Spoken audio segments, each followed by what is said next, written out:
Advocate Baladev, ഈ വഖഫ് വിഷയത്തിൽ SDP സ്വീകരിച്ച വളരെ സുധീരമായ നിലപാട് അത് കേന്ദ്ര സർക്കാരിനെ പരിഭ്രാന്തിയിലാക്കി. അതുകൊണ്ട് തന്നെ ഒരു പൊളിറ്റിക്കൽ വെൻഡറ്റയുടെ അടിസ്ഥാനത്തിൽ രാഷ്ട്രീയ പകപോക്കൽ അതിൻ്റെ ഭാഗമായിട്ടാണ് ഈ റെയ്ഡ് നടത്തിയത്. അതുപോലെ അതിന് നേതൃത്വം നൽകിയ MK ഫൈസിയെ അറസ്റ്റ് ചെയ്തത് എന്നാണ് ഇന്ന് SDPIയുടെ നേതാക്കന്മാർ മാധ്യമങ്ങളോട് പറഞ്ഞത്. അങ്ങനെ ഒരു അജണ്ട ഇതിന് പിന്നിലുണ്ടെന്ന് തോന്നുന്നുണ്ടോ?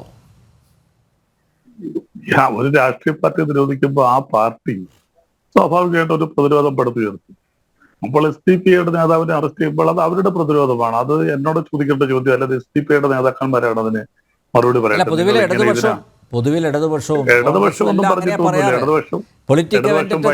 രാഷ്ട്രീയ പ്രതിയോഗികളെ പറയുന്നത് ഇല്ല, അത് അങ്ങനെ അറസ്റ്റുമായി ബന്ധപ്പെട്ട ഇടതുപക്ഷം ഒന്നും പറഞ്ഞിട്ടുമില്ല. പിന്നെ വഖഫിന്റെ കാര്യത്തിൽ അതിനകത്ത് ഉത്തരം പറയേണ്ടത് കോൺഗ്രസും കേന്ദ്ര ഗവൺമെന്റും ഒക്കെയാണ്. കാര്യം വഖഫ് ആക്ട് നമ്മൾ ഒത്തിരി ചർച്ച ചെയ്യാതെ സംസ്ഥാന ഗവൺമെന്റ് അധികാരത്തിൽ വരുന്നില്ല. മുനമ്പ പ്രശ്നമായാലും സംസ്ഥാന ഗവൺമെന്റ് തീരുമാനം എടുക്കാൻ വിവരമില്ലാത്തൊരു നിയമത്തെക്കുറിച്ച് അറിഞ്ഞുകൂടാത്തവരാണെന്ന് പറയുന്നത്. കാര്യം വഖഫ് എന്ന് പറഞ്ഞാൽ കേന്ദ്ര ഗവൺമെന്റ് നിയമമാണ്. ആ നിയമത്തിൽ സംസ്ഥാന ഗവൺമെന്റ് തീരുമാനം എടുത്താൽ പോലും ആ വസ്തു വിട്ടുകൊടുക്കാൻ പറ്റില്ല. കാര്യം അത് സെൻട്രൽ അതിന് പ്രത്യേക ട്രിബ്യൂണലുണ്ട്. ആ ട്രിബ്യൂണലാണ് അന്തിമമായിട്ട് വിധി പറയേണ്ടത്. സംസ്ഥാന ഗവൺമെന്റ് നാളെ തീരുമാനിക്കുകയാണ് വഖഫ് ഭൂമി ഇപ്പോൾ താമസിക്കുന്നവർക്ക് കൊടുക്കാൻ തീരുമാനിക്കും. ആ നിയമം നടപ്പിലാവില്ല. കാരണം സംസ്ഥാന ഗവൺമെന്റ് അങ്ങനെ ഒരു തീരുമാനം കൊണ്ടുവരാനുള്ള അധികാരമില്ല. അത് സെൻട്രൽ ആക്ടാണ്. അപ്പം വഖഫായിട്ട് പിന്നെ സംസ്ഥാന ഗവൺമെന്റ് ഒരു മീഡിയേറ്ററുടെ ജോലി മാത്രമേ അതിനകത്തുള്ളൂ. രണ്ടു കൂട്ടരെ കൂടെ വിളിച്ചിരുത്തി ഒരു മധ്യസ്ഥയ്ക്ക് പോവുക. അതും വീണ്ടും വേറെ ആർക്കെങ്കിലും അത് ചോദ്യം ചെയ്യാം. പിന്നെ നിങ്ങൾക്കറിയാം, ഏറ്റവും കൂടുതൽ ഇന്ത്യ കേസ് നടക്കുന്ന വഖഫ് കേസ് നടക്കുന്നത് മുസ്ലിങ്ങളുമായിട്ട് തന്നെ. ഏറ്റവും കൂടുതൽ കേരളത്തിൽ നിന്നുള്ള കേസുകൾ വഖഫ് ഭൂമി കയ്യേറിയിരിക്കുന്നത് മുസ്ലിം സംഘടന തന്നെയാണ്. മുസ്ലിം വസ്തുക്കൾ വഖഫിന്റെ വസ്തു കയ്യേറിയിരിക്കുന്നത്. അപ്പൊ അങ്ങനെ കേസുകൾ ഏറ്റവും കൂടുതൽ നടക്കുന്നത്. അതവിടെ നിൽക്കട്ടെ. ഇവിടെ നമ്മൾ ചർച്ച ചെയ്തുകൊണ്ടിരിക്കുന്ന പ്രധാനമായിട്ട് 2-3 കാര്യങ്ങൾ പറഞ്ഞിട്ട് ഞാൻ അതിലേക്ക് വരാം. പിന്നെ വാളയാർ കേസുമായിട്ട് ബന്ധപ്പെട്ടു വരും. വാളയാർ കേസിൽ ഈ പെൺകുട്ടികളുടെ അമ്മയും അച്ഛനൊക്കെ പ്രതികളാന്ന് പറഞ്ഞത് കേരള പോലീസ് അല്ല, CBI ആണ്. കേന്ദ്ര ഗവൺമെന്റ് പോലീസാണ് അത് പറഞ്ഞത്. പിന്നെ ഈ ഒരുപാട് കാര്യങ്ങളെ കുറിച്ച് ഇവിടെ ചർച്ച ചെയ്തു. വിഷയത്തിൽ നിന്നൊക്കെ മാറി ഒത്തിരി കാര്യങ്ങളൊക്കെ. ജമ്മു ആൻഡ് കാശ്മീരിലെ കട്വയിൽ ഒരു നാടോടി പെൺകുട്ടിയെ ബലാത്സംഗം ചെയ്ത് ഒന്നതിനകത്ത് പ്രതിയായിട്ട് നിൽക്കുന്ന BJPക്കാരനാണ്. ഉത്തർപ്രദേശിലെ കുൽദീപ് MLA ജയിലിൽ കിടക്കുക 16 വയസ്സുള്ള ഒരു മുസ്ലിം കൊച്ചിനെ ബലാത്സംഗം ചെയ്തു. എന്തിന്? ഗുജറാത്തിലെ കേസ് നമുക്കറിയാം. ആ സറിയ ബാനു കേസിനകത്തൊക്കെ പ്രതികളെ ഗുജറാത്ത് ഗവൺമെന്റ് വെറുതെ വിട്ടു. സുപ്രീം കോടതി വീണ്ടും പിടിച്ചപ്പോൾ ജയിലിട്ടേക്കാം. ഇവിടെ പാർട്ടി പോലീസും കോടതി ആയതുകൊണ്ടാണ് ഇവരൊന്നും ഉണ്ടെന്ന് ജയിലിൽ കിടക്കാത്തത്.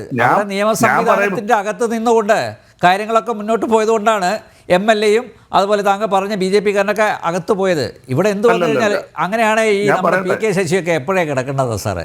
ഞാൻ പറയുമ്പോ എന്തെങ്കിലും ശല്യം ഞാൻ എപ്പോഴും പറയുന്നത് മറ്റുള്ളവർ സംസാരിക്കുമ്പോൾ ഇടപെടാതിരിക്കുകയും ഇതിനകത്ത് അതൊരു മര്യാദകേടാണ്. അങ്ങനെ ചർച്ചയ്ക്ക് വിളിക്കും. ഞാൻ പറഞ്ഞതിൽ ഞങ്ങൾ സംസാരിക്കാൻ അവസരം ചർച്ചയ്ക്ക് വിളിക്കും. നിങ്ങൾ പിന്നെ ഞങ്ങൾ പറയുമ്പോൾ ഇടപെടുന്നേ. ഗുജറാത്തിൽ BJP ഗവൺമെന്റ് ആണ്, BJP സർക്കാരാണ് അവരെ പുറത്തുവിട്ടത് ആ കേസിലെ പ്രതികളെ. അതിനെയാണ് സുപ്രീം കോടതി തിരിച്ചാ പ്രതികളെ ജയിലിലാക്കിയത്. അവിടുത്തെ പാർട്ടിക്ക് BJPക്കാരാണ് നോക്കിയത്. അവിടുത്തെ സർക്കാരാണ്. പിന്നെ ഇന്ത്യയിലെ ഏറ്റവും വലിയ തീവ്രവാദ പ്രവർത്തനം നടത്തുള്ള സമയം ഏതൊക്കെയാ? ഇന്ത്യൻ പാർലമെന്റ് ആക്രമിച്ചതെന്ന BJP ഭരിക്കുമ്പോൾ, പത്താൻകോട് ആക്രമണം BJP ഭരിക്കുമ്പോൾ. ഇന്ത്യയിലെ ഏറ്റവും കൂടുതൽ ഇന്ത്യയിലെ ഏറ്റവും കൂടുതൽ തീവ്രവാദ പ്രവർത്തനങ്ങൾ നടന്നിട്ടുള്ളത് BJP ഭരിക്കുമ്പോഴാ. ഇന്ത്യയുടെ സ്ഥലമായ കാർഗിലിൽ പാകിസ്ഥാൻകാർ കയ്യേറിയപ്പോഴാ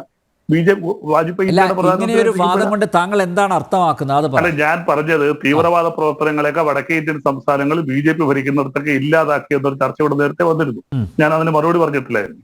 അപ്പൊ BJP ഭരിക്കുമ്പോഴാണ് ഇന്ത്യയിൽ ഏറ്റവും രൂക്ഷമായിട്ടുള്ള തീവ്രവാദ പ്രവർത്തനങ്ങൾ ഇന്ത്യയിൽ നടന്നിട്ടുള്ളത്. പിന്നെ ഇവിടുത്തെ കമ്മ്യൂണിസ്റ്റ് പാർട്ടിയുടെ ഭാഗത്തെ കുറിച്ച് പറയും. ഇന്ത്യ നശിപ്പിക്കുന്നതിനും തീവ്രവാദ പ്രവർത്തനത്തിനും പ്രധാന കാരണമായിട്ട് നിൽക്കുന്നത് BJPയുടെ ഹിന്ദുത്വ അജണ്ടയാണ്. BJP പുറമെ പറയുന്നത് എന്താണ്? ഞങ്ങൾ മതേതര രാഷ്ട്രീയം കെട്ടിപ്പടുക്കുന്നു. BJPയുടെ അജണ്ട അതാണ്. BJPയുടെ പുറമെയുള്ള ഡിക്ലറേഷൻ. പക്ഷെ പ്രവർത്തിക്കുന്നത് എന്താണ്? ക്രിസ്ത്യൻ മുസ്ലിം മതന്യൂനപക്ഷങ്ങൾക്കെതിരെ അവർ പ്രവർത്തിക്കുന്നു. അപ്പോൾ സ്വാഭാവികമായിട്ട് അവർ സംഘടിക്കും. അവർക്കൊരു പ്രതിരോധം വേണ്ടി വരും. ആ പ്രതിരോധമാണ് പല ഭാഗത്തും നടക്കുന്നത്. പിന്നെ അതിനെ SDPയുടെ നിരോധനമോ PDPയുടെ നിരോധനമോ ഞാൻ കൂട്ടിക്കെട്ടുന്നില്ല. കാരണം ഏതൊരു രാഷ്ട്രീയ പ്രസ്ഥാനത്തും നിരോധിക്കുന്നോ ആ പാർട്ടികൾ വളർന്നു കണ്ട ചരിത്രമാണ്. ഞാൻ പറഞ്ഞാൽ സ്വാതന്ത്ര്യം കിട്ടുന്നതിന് മുമ്പ് നിരോധിച്ച കമ്മ്യൂണിസ്റ്റ് പാർട്ടി, അതിനുശേഷം പിന്നീട് നിരോധിക്കാൻ ആക്ട് കൊണ്ടുവന്നിട്ട് ആക്ട് പോലും പിന്നീട് ഇംപ്ലിമെന്റ് ചെയ്തില്ല. അതിന്റെ നോട്ടിഫിക്കേഷൻ വന്നില്ല. പിന്നെ ഇന്ത്യയിൽ ഏറ്റവും കൂടുതൽ നിരോധിക്കപ്പെട്ടുള്ളത് RSS ആണ്. 1947, 48, 75, 92. ഇന്ന് RSS അവിടെ നിൽക്കുന്നു. ഇന്ന് ഇന്ത്യയുടെ ഭൂരിഭാഗം ഭരിക്കുന്ന വലിയൊരു പ്രസ്ഥാനമായിട്ട് RSS വളർന്നില്ല. BJP എന്ന് പറയുമ്പോൾ RSS ആടൊക്കെ നടത്തില്ല. അപ്പം നിരോധനം കൊണ്ടൊന്നും ഒരു പ്രസ്ഥാനത്തെ ഇല്ലാതാക്കാൻ പറ്റില്ല. അതിന് ഉദാഹരണം ഞാൻ പറയാം. ISS ഞാൻ പറഞ്ഞത് അത് അദ്ദേഹത്തിന്റെ ടൈം ചോദിക്കാല്ല. ISS നിരോധിച്ചു. ആ ISS നിരോധിച്ചപ്പോൾ അദ്ദേഹം BDP എന്നൊരു പാർട്ടിയുണ്ട്, IS തന്നെ BDP പ്രവർത്തിക്കുന്നത്. അതുപോലെ PFI നിരോധിച്ചു. അവർ കുറെ ശരിയാണ് SDP പ്രവർത്തിക്കുന്നു. നാളെ SDP നിരോധിക്കുന്നു. ഒരു രാഷ്ട്രീയ പാർട്ടി രജിസ്റ്റർ ചെയ്തതിന് 101 ഞാൻ 2 രാഷ്ട്രീയ പാർട്ടി രജിസ്റ്റർ ചെയ്തതാണ്.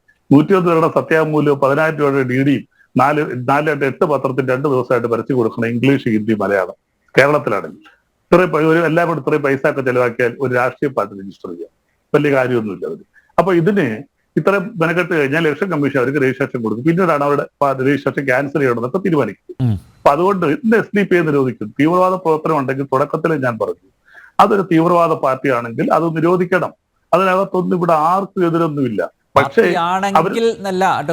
പാർട്ടിയാണ്, ആയിക്കോട്ടെ, നിരോധിച്ചോട്ടെ, അതിന് ഞങ്ങളാരും എതിരല്ലല്ലോ. അപ്പൊ അതുകൊണ്ട് അവരെ നിരോധിക്കുന്നതും കേരളത്തിലെ കമ്മ്യൂണിസ്റ്റ് പാർട്ടിയുടെ ഒന്നും പറയുന്നില്ല.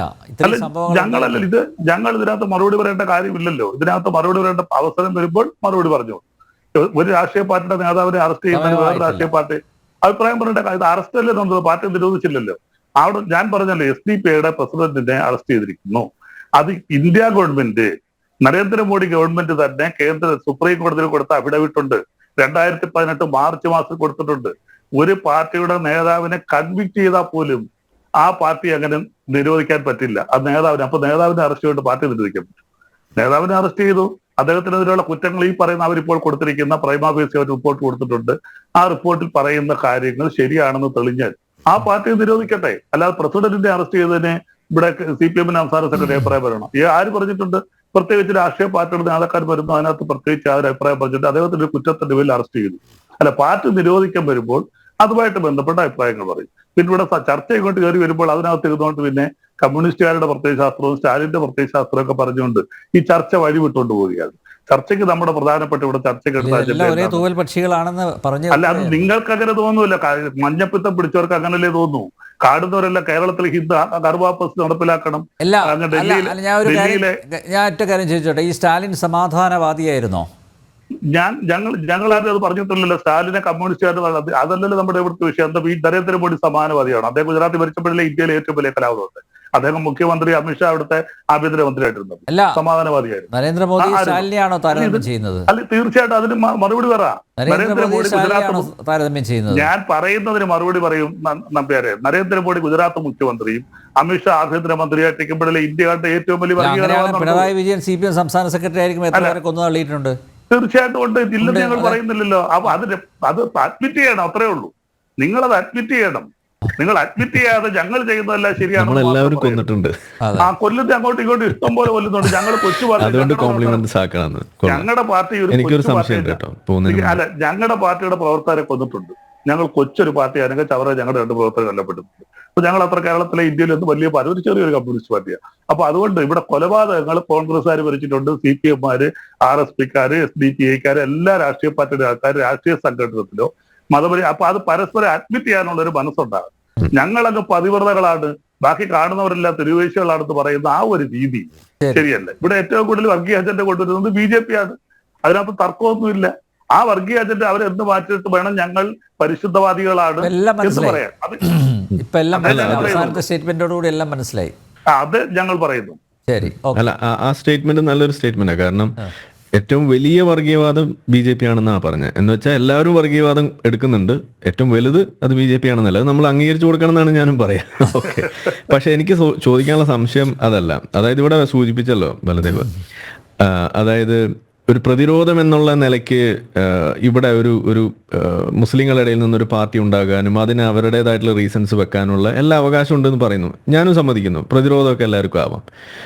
പക്ഷേ ഈ പോപ്പുലർ ഫ്രണ്ടിന്റെ SDP-യുടെ അവരുടെ മിഷൻ ഡോക്യുമെന്റിൽ അവർ എഴുതി വെച്ചിരുന്നത് മുസ്ലിങ്ങളെ ഒന്നിക്കണമെന്നും ആ ഒന്നിക്കാൻ വേണ്ടിയിട്ട് എന്ത് ചെയ്യണം, അതിനു വേണ്ടിയിട്ട് നമ്മൾ ഇവിടെയുള്ള ഗ്രീവൻസസ് എപ്പോഴും ഇങ്ങനെ പറഞ്ഞുകൊണ്ടിരിക്കണം. അത് സോൾവ് ആയതായാൽ പോലും നമ്മളത് കുത്തിപ്പൊക്കി ഇങ്ങനെ മാന്തി പൊളിച്ചുകൊണ്ടേ ഇരിക്കണം. ഇതാണ് അതിനകത്ത് എഴുതി വെച്ചിരിക്കുന്നത്. ഇനി ഒരു വിഷയം ഇല്ല എന്നുണ്ടെങ്കിൽ നമ്മൾ എന്ത് ചെയ്യണം? ഇല്ലാത്തത് ഉണ്ടാക്കി അവിടെ വെക്കണം, പ്രതിഷ്ഠിക്കണം, എസ്റ്റാബ്ലിഷ് ചെയ്യണം എന്നും കൂടിയാണ് എഴുതി വെച്ചിരിക്കുന്നത്. അതായത് ഈ ഒരു പാർട്ടി അല്ലെങ്കിൽ ഈ ഒരു സംവിധാനത്തിന്റെ ആകെ കൂടിയുള്ളൊരു എക്സിസ്റ്റൻസ് എന്ന് പറയുന്നത് ഇങ്ങനെയുള്ള ഇരവാദത്തിലാണെന്ന് അവർ തന്നെ സമ്മതിക്കുക. അത് വെച്ചുകൊണ്ട് ഈ ഒരു വലിയ തീവ്രവാദ സ്വഭാവമുള്ള ഒരു സംഗതിയെ എങ്ങനെ ഇതുപോലെ ന്യായീകരിക്കാൻ കഴിയുന്നു? ഒന്ന്. രണ്ടാമത്തെ ചോദ്യം ഇവിടെ മുസ്ലിങ്ങൾ എന്താണ് ഇവിടെ യഥാർത്ഥത്തിൽ ഫേസ് ചെയ്യുന്ന യഥാർത്ഥത്തിലുള്ള ഒരു പ്രശ്നം എന്താണെന്ന് ഒന്ന് പറഞ്ഞുതരാം. ഒരു പ്രശ്നം എനിക്ക് പറഞ്ഞുതരാമോ?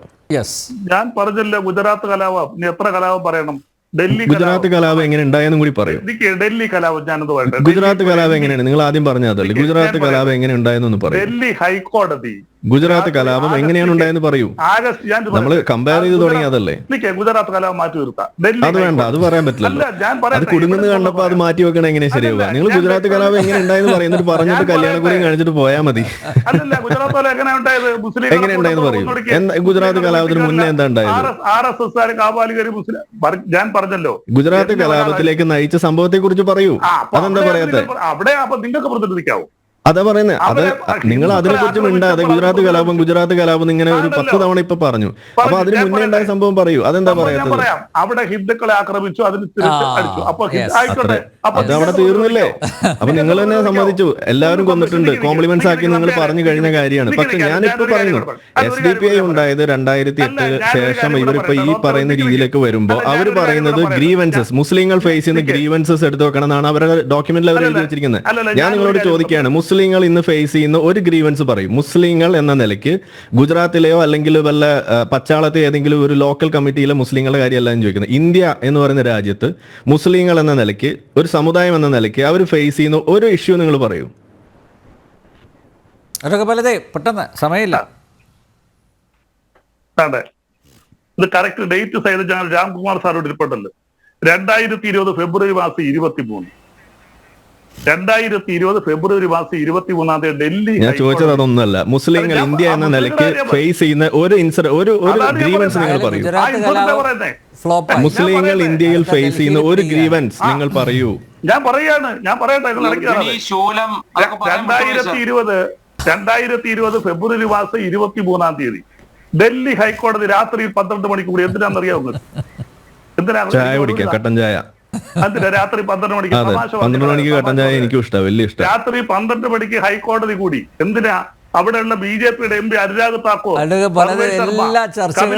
SDPI പോലെയുള്ള പാർട്ടികൾ ഉണ്ടാകുന്നതിന് നിങ്ങൾ പറഞ്ഞ കാരണം, കൃത്യമായിട്ട് നിങ്ങൾ പറഞ്ഞ കാരണം പ്രതിരോധിക്കുക, അവർ ഫേസ് ചെയ്യുന്ന പ്രശ്നങ്ങൾ പ്രതിരോധിക്കുക എന്നാണ്. നിങ്ങൾ പറയൂ.